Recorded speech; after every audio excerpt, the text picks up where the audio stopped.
What is going on, guys? My name is Dustin. Welcome back to the channel. It is the end of November, so we get to show off this glorious stack of movies. And yeah, November went by really fast. I didn't pick up a lot, and this is the first time that I've actually not picked up anything on Black Friday because, well, my kids' birthdays were on the 16th and the 19th of this month, so all the money went towards that. Also, my paychecks didn't line up. Like, last year I got paid on Black Friday. This year I did not. So, like, yeah, I don't know. It was just weird. Also made a significant upgrade to my wife's living room TV. We went from a 50-inch 4K TV to a 75-inch 4K TV. Grayson's here, so if you hear him in the background, I do apologize. So, yeah, we upgraded our television, and that was a pretty significant amount of money to do that. But absolutely worth it in the end. So let's go ahead and get into this. I actually have 2 standard releases and then just a bunch of boutique stuff. So yeah, if you guys don't know, I know Scream Factory is having a sale or had a sale. And then Criterion through the month of November does a thing with Barnes & Noble where all the Criterion movies are 50% off. And I actually had a customer buy me a gift card at work because they caught me reading. And yeah, so I want to show you what I picked up. So first up here, we're going to start with the 2 standard releases. They are both Steelbooks. The first one is The Crow. This is the 2024 Crow remake, whatever you want to call it. This slipcover is a fingerprint magnet, clearly. Yeah, so I actually wanted the Walmart exclusive Steelbook, and I was going to order it, and I didn't. I was holding off because Christmas shopping and stuff. And when my wife was like, yeah, go ahead and get it, after talking to her and, you know, getting some gifts, the Walmart one was sold out. I couldn't buy it online, so I happened to check on Amazon. I was okay with the standard 4K, and then I saw the Amazon exclusive Steelbook, and I actually really like it a lot. So it's a Lionsgate, so you know it comes with the slipcover. This is the Steelbook. Underneath, you can see you have the crow made out of crows, and then you have like a really cool kind of like debossed eye right here. I believe this is a tattoo on his chest. And then you get the digital code, and then, you know, the discs inside the 4K and the Blu-ray. Now, I was really skeptical about this movie because I love the original. And all the reviews about this movie was like, it's terrible, it's terrible, it's a waste of time, don't waste your time. They did The Crow so wrong. And if you were one of those people that feel that way, I'm sorry. I actually, and you can come at me for this, I don't care. I thought this movie was honestly pretty good. I'm not going to say it was fantastic, but I do like it. Is it overhated? I believe so.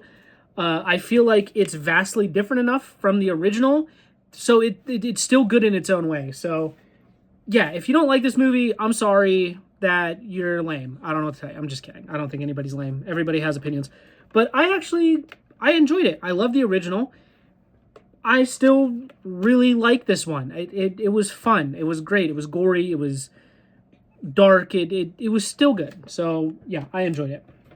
Next up, I think the release that I was honestly most excited for, and that is Beetlejuice on 4K. This is the Walmart exclusive Steelbook. It does glow in the dark. He glows, and on the back, Lydia glows. And yeah,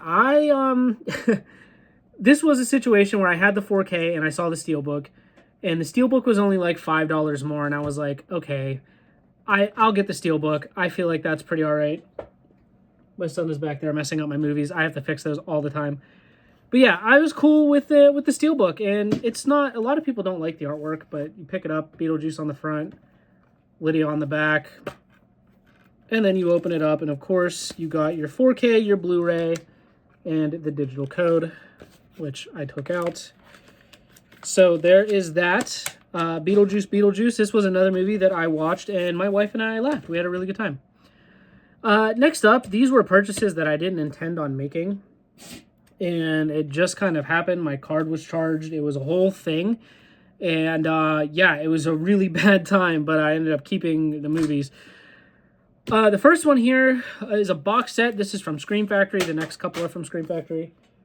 It's a live trilogy, so I do love Scream Factory. I have a bunch of their box sets on top of my movie shelf, like the Friday the 13th, the Omen, the Fly collection, the Critters collection, what's the other one? The Wreck collection. So now we have the It's Alive trilogy. I know nothing about these movies. There's 3 of them, obviously.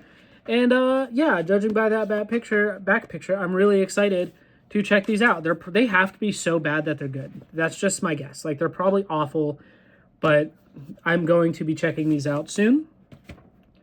Here we have Motel Hell. This is a movie that I've heard a lot about, and I've heard a lot of people talk about it, and it always kind of gets praised.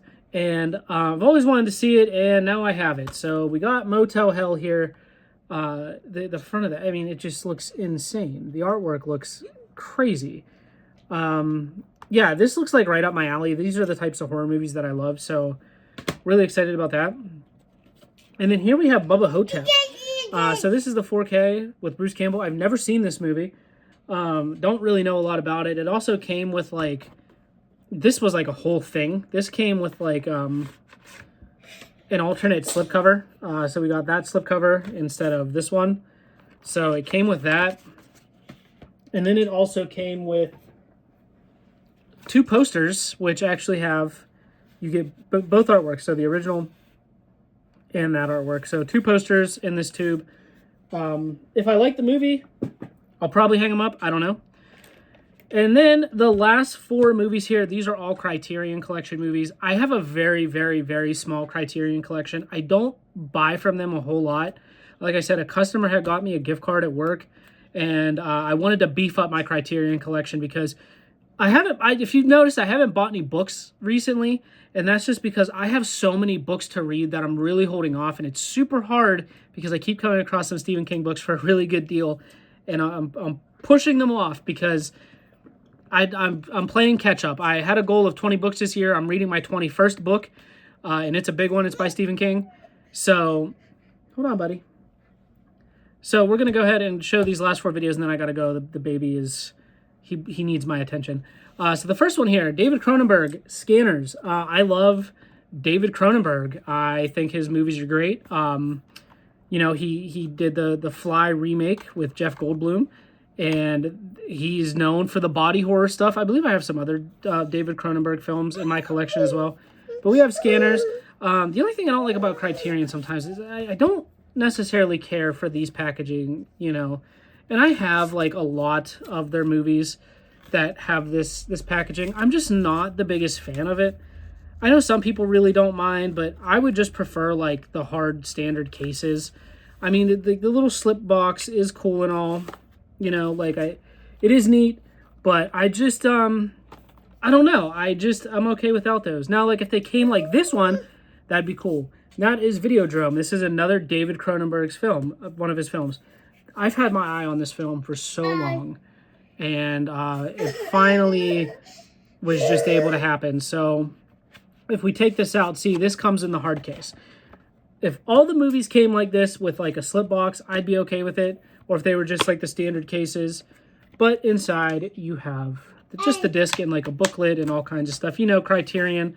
I always like to say Criterion is like the Lamborghini of physical media, just because, like, I feel like they just do a lot of, like, all their releases just feel premium. I don't know, like, their cases always feel sturdy, and a lot of people like them.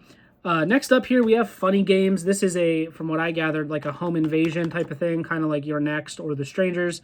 But I hear this one is, I guess, far more gruesome. I've actually seen this on, like, a list of, like, disturbing movies along with the next one, but I don't know. I feel like when people say a movie is disturbing, it's subjective, just like any sort of horror movie is. So yeah, Funny Games. This is, I believe this is like a French, I believe it's a French film. So we have Funny Games. And again, inside you have the booklet and the disc. So I will be checking these out. And then last but not least, the one that I was most excited for, and this was recommended to me by my friend on TikTok, the Horror Collector guy. We connected over movies, and we shoot the shit all the time. And there's not many people that I respect their opinions on movies, but his I absolutely respect, because him and I have such a similar taste when it comes to movies and such similar opinions when it comes to movies that if he says a movie is good and that people need to watch it, he's usually right. And that was the case with this movie, Gummo.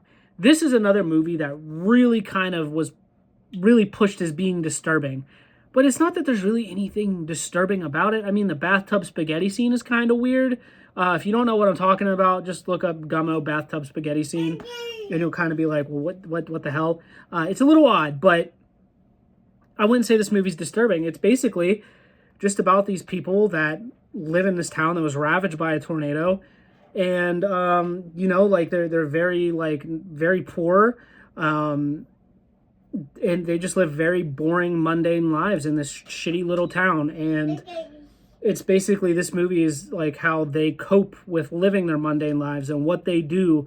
And it really kind of gives you an insight almost to kind of how the other half lives, because seeing this movie, I've known people growing up that have lived like people in this movie, and it's just like, it's crazy. Like this movie is almost more like a reality check. But yeah, guys, that is it. I gotta go. The baby is again, he's 16 months old, so yeah, he's craving the attention. But guys, that is everything that we have picked up this month. Let me know what you guys think. Have you watched any of these movies? I'd love to hear your thoughts on The Crow. If you think I'm an idiot for feeling the way that I feel about it, let me know. I thought it was a good movie. Sue me. But thank you guys so much for watching. Don't forget to like, comment, and subscribe if you guys are brand new to the channel. As always, I'll see you later in another video. Bye-bye.